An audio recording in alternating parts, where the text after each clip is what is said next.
¿Cómo estás, estimado estudiante? El día de hoy desarrollaremos el quinto capítulo del lenguaje que se titula Semántica. Vamos a dar inicio. Vamos a iniciar con la helicomotivación. ¿Qué observamos en las imágenes? Muy bien, observamos que en la primera imagen está la imagen de un perro y se muestra la cola del perro. En la segunda imagen observamos la cola del cabello de una chica. Y en la tercera imagen observamos una cola sintética. En esas imágenes se evidencian entonces tres significados para la palabra cola. ¿Cuáles son? Bueno, ya lo hemos respondido. ¿Y tendrán en común algo los tres? ¿O solo dos de ellos? ¿O ninguno? Pues podemos observar que sí podrían guardar relación dos de ellos, la cola del perro y la cola del cabello. Pero si lo relacionamos con la cola sintética o pegamento, no habría alguna relación. Bien. Y dice, ¿cuántos significados habrá para la palabra cola? Pues habrá más, ¿no es cierto? Podríamos decir que cola es una palabra polisémica, como también podemos verlo en el caso de cola sintética, una relación de homonimia. Así es, el día de hoy vamos a desarrollar justamente este tema de semántica. Vamos a seguir. Veamos la helicoteoría. Vamos a definir qué es en sí semántica. Semántica es la disciplina lingüística que va a estudiar el significado de los signos lingüísticos y de sus combinaciones. Su unidad mínima de estudio es el sema. ¿Qué entendemos por sema? Sema es el rasgo mínimo de significado. Por ejemplo, nosotros podríamos tener la palabra pantera, pero esta palabra va a tener rasgos o semas que van a permitir que se pueda definir esta palabra, ¿no? Por ejemplo, pantera es un felino, es de color negro, animal salvaje, cuadrúpedo, carnívoro. Cada uno de esos elementos mencionados es un sema. Bien, entonces vamos a continuar, chicos.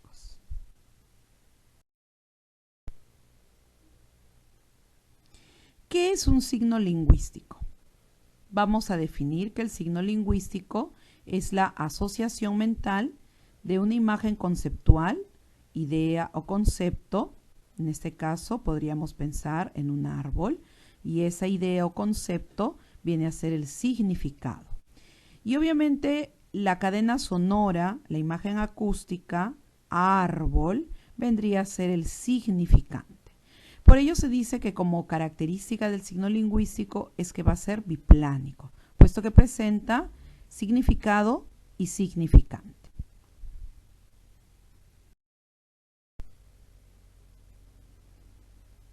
Otra característica del signo lingüístico es que va a ser interdependiente, es decir, un significado, ¿no? Si es que no tiene significante o viceversa, no habrá signo lingüístico. Bien, por ejemplo, cuando dice casa, ¿no? Existe esa palabra, case, el verbo casarse, ¿no? Casi, adverbio, y caso, sustantivo y también el verbo casarse. Pero no existe caso, por lo tanto, eso no podría ser un signo lingüístico. Otra característica del signo lingüístico es que es arbitrario, es decir, el significado puede ser expresado por distintos significantes. Eso se va a dar por acuerdo de los usuarios, ¿no? Es decir, es impuesta por la sociedad. Por ejemplo, si pensamos en este concepto, ¿no? De perro. En español se dice perro, pero en inglés, ¿cómo se dice? Dojo. O en quechua, alju. O en asháninca, otzitzi. Entonces podemos ver aquí la arbitrariedad del signo lingüístico. Un significado puede tener diversos significantes.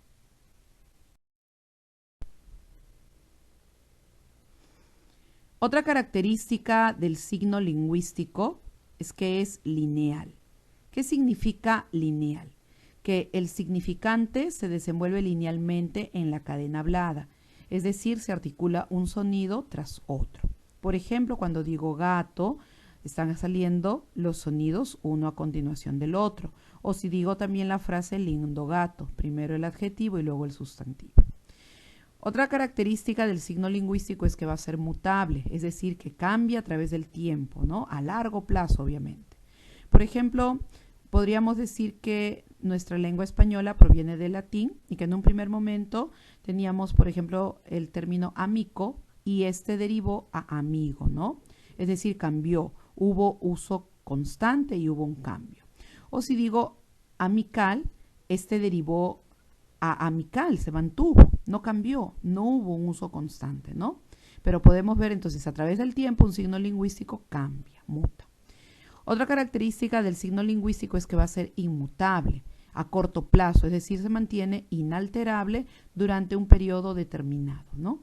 Por ejemplo, podemos ver amigo año 1990, amigo año 2018, amigo 2025, no está cambiando, se va a mantener inalterable durante un periodo determinado.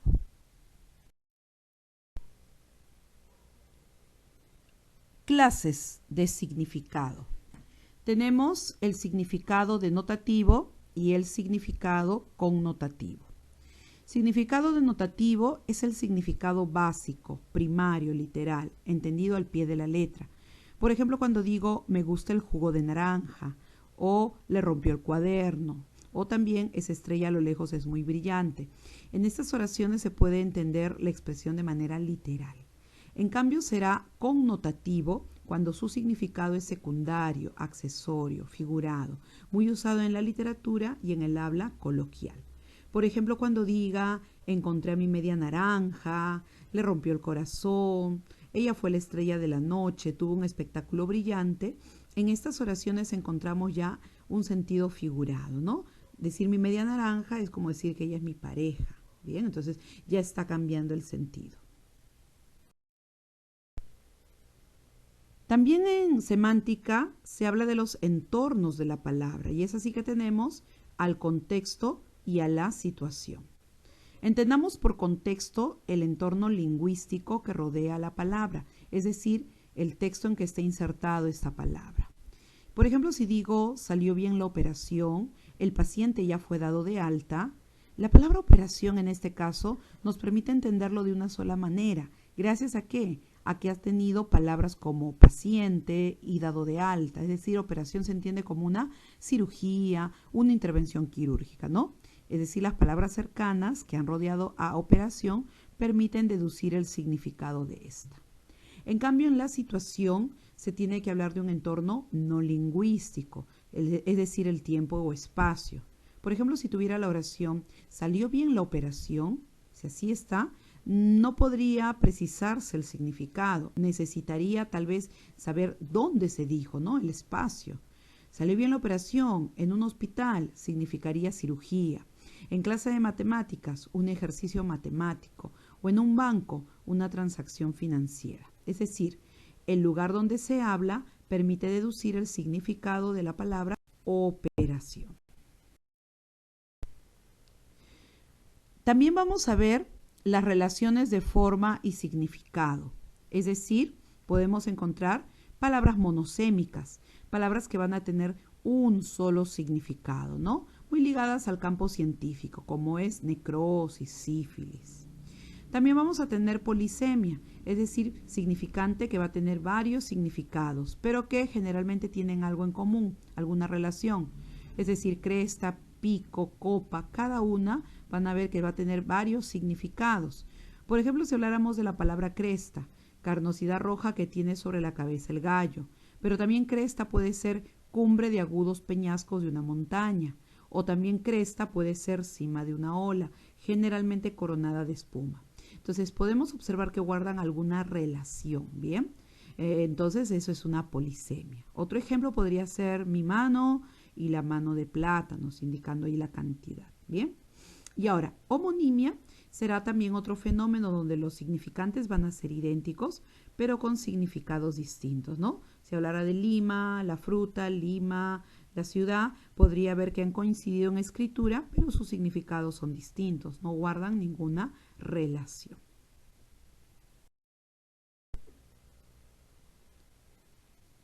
A ver, vamos a continuar ahora con homonimia.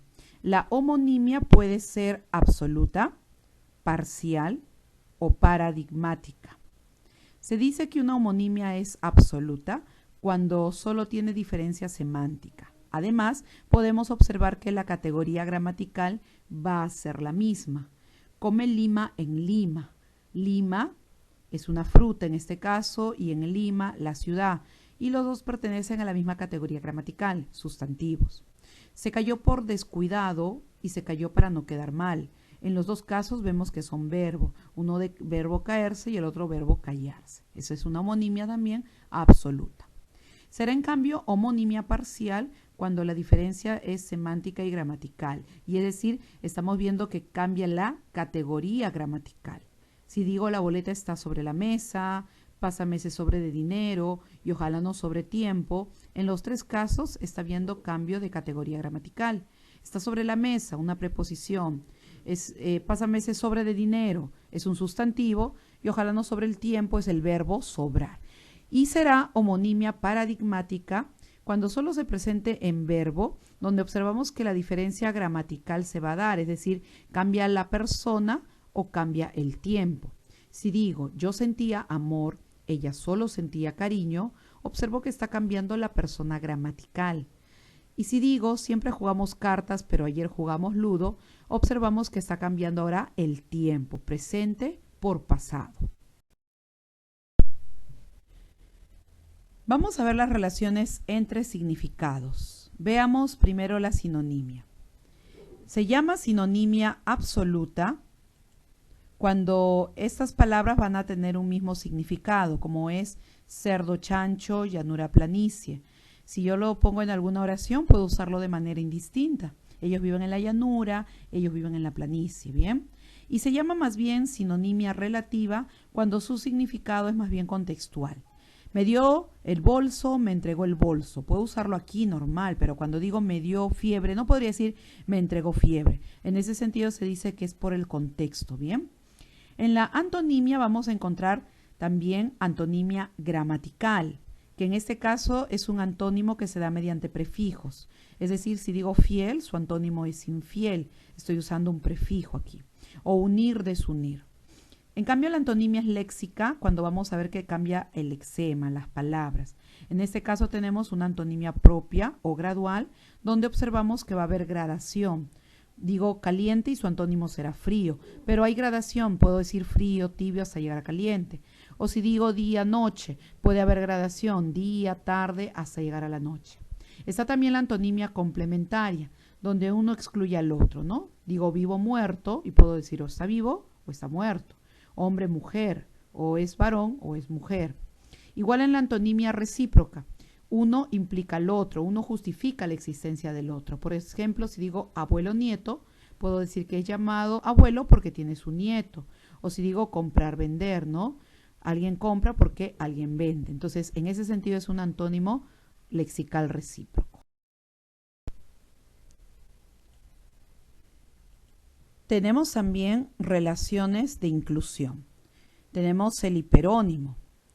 El hiperónimo es la palabra de significado amplio que incluye a otras de significado más específico, ¿no? Por ejemplo, animal es un ejemplo de hiperónimo. Bien. Vamos a ver el hipónimo.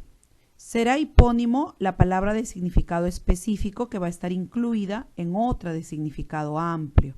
Por ejemplo, al decir pez, este va a ser un hipónimo de animal. O al decir ave, este va a ser un hipónimo también de animal, ¿no? Están incluidos. Y se llamarán más bien cohipónimos cuando el hipónimo comparte con otro un mismo hiperónimo, ¿no? Es decir, entre pez y ave podríamos decir que son cohipónimos, porque estarán incluidos en el concepto de animal. Otro ejemplo podría ser de hiperónimo ave, ¿no? Podríamos tener también como hipónimos colibrí, que estaría incluido en ave, y gallo también, que estaría incluido en ave. Y entre ellos, colibrí y gallo, podríamos decir que son cohipónimos, ¿no? Incluidos dentro de ave.